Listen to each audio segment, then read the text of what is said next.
Subscribe because it's free. The sky split open without warning. One moment, it was dawn over New York. The next, 1,000 black ships eclipsed the sun. No demands, no grand speeches. Just a single pulse of energy, and the city vanished in a flash of white. Millions gone in an instant. The message came seconds later, broadcast in every language, every frequency. This is not war. This is extermination. You are weak. You have no monsters. Surrender or be erased. The world's military scrambled. Jets roared into the sky. Missiles locked on. None of it mattered. The alien shields absorbed everything. Nukes, railguns, plasma charges. Like rain against glass. Their ships didn't even bother evading. Then they struck again. Mumbai, Shanghai, Berlin. No pattern, no strategy, just annihilation. In a bunker deep beneath Geneva, General Alden watched the feeds, his hands shaking. Not from fear, from rage. They're not even fighting. They're pest control. Dr. Lean, the lead xenologist, tapped frantically at her console. They're not just killing us. They're studying us. They're scans. They're mapping fear responses. They feed on it. A cold realization settled over the room. This wasn't conquest. It was a hunt. Then the AI spoke. Warlock's voice was calm, synthetic, and utterly devoid of mercy. Proposal. Activate Tadium Burius H. Silence. Alden knew the file. Black budget. No oversight. The kind of project buried so deep, even presidents forgot existed. That's a last resort. Analysis. This is a last resort. Lean's fingers hovered over the keys. If we do this, there's no going back. Alden didn't hesitate. Do it. The authorization went through. Deep underground. In facilities older than nations. Systems whirred to life. Containment seals hissed open. Something stirred in the dark. Above, the alien fleet paused. Their sensors flickered. An anomaly. A distortion. Then, for the first time, their broadcast carried static. What? The transmission cut off. In the ruins of Tokyo, shadows move where none should be. Something looked up at the ships and smiled.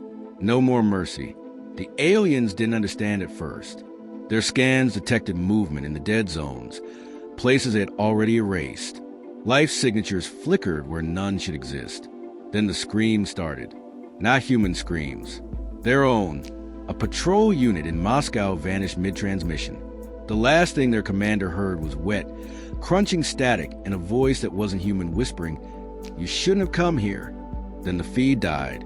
The aliens recalibrated their sensors, searching for weapons for armies. They found neither. They found worse. In Berlin, a squad of alien shock troops marched through the ruins, their plasma rifles sweeping the rubble. One of them stepped on something, a bone? No, a hand.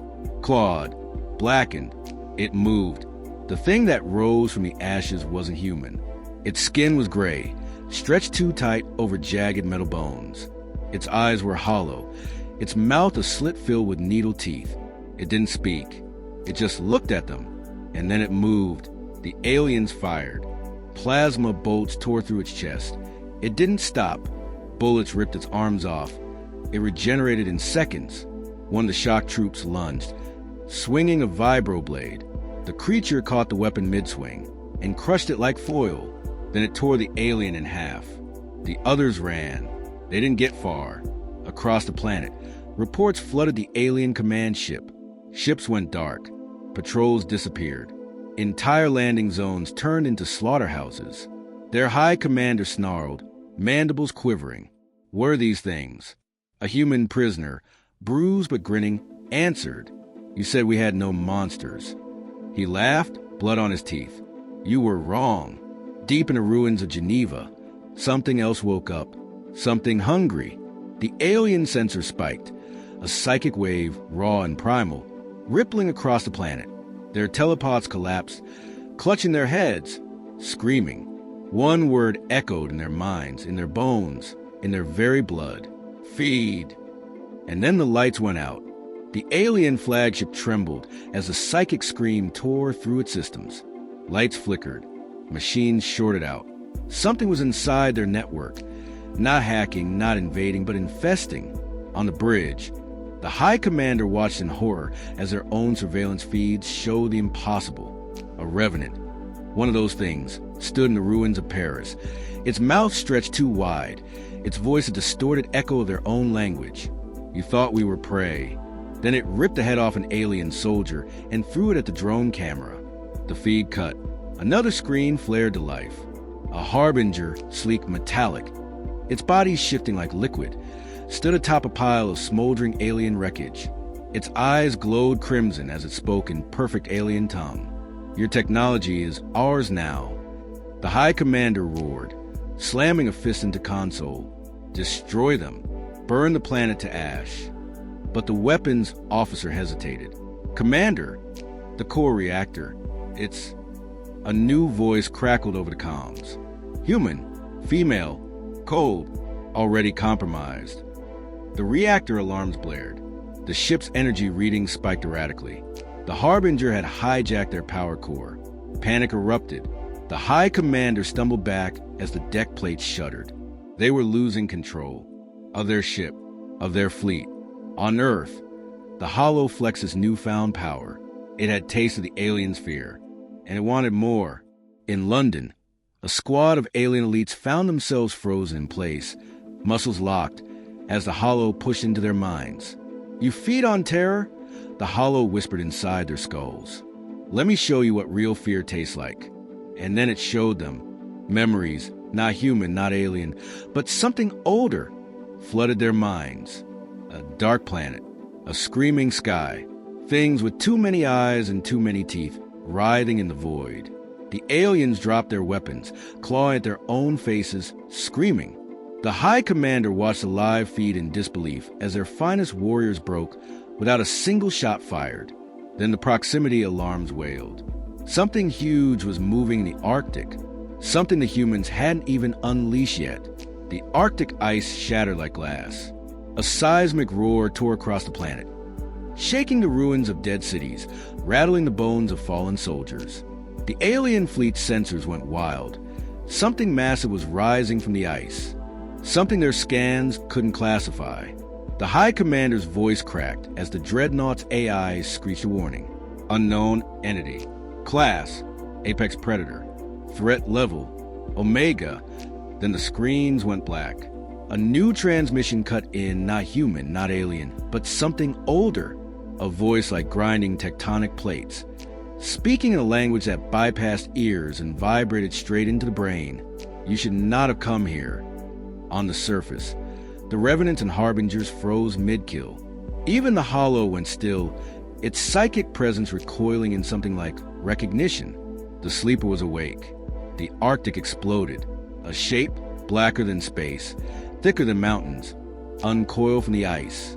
Tentacles? Wings? The aliens couldn't tell.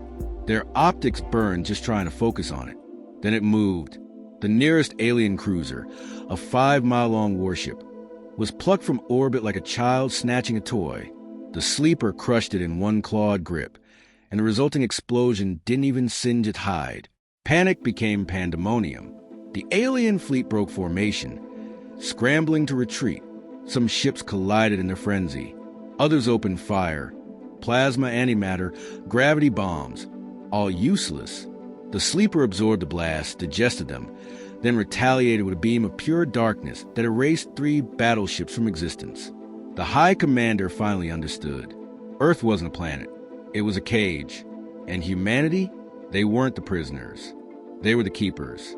The Sleeper turned its gaze upward. The alien flagship shields failed instantly, consoles exploding as the creatures will press down on him like a boot on an ant. The last thing the High Commander heard was a human scientist from the bunker, her voice grim but satisfied. You wanted monsters? You just met the one even we were afraid of. Then the transmission cut, not to static, but to silence.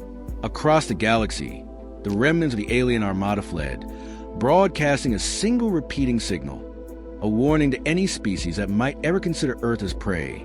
Do not wake the monsters. Back on Earth, the Sleeper lingered for one long, terrible moment, then slowly, deliberately, returned to the ice. The revenants and harbingers stood down. The hollow withdrew into the shadows. And humanity, they started rebuilding. Because the universe had just learned the hard way. Earth doesn't breed victims. It breeds things that make gods check under the bed.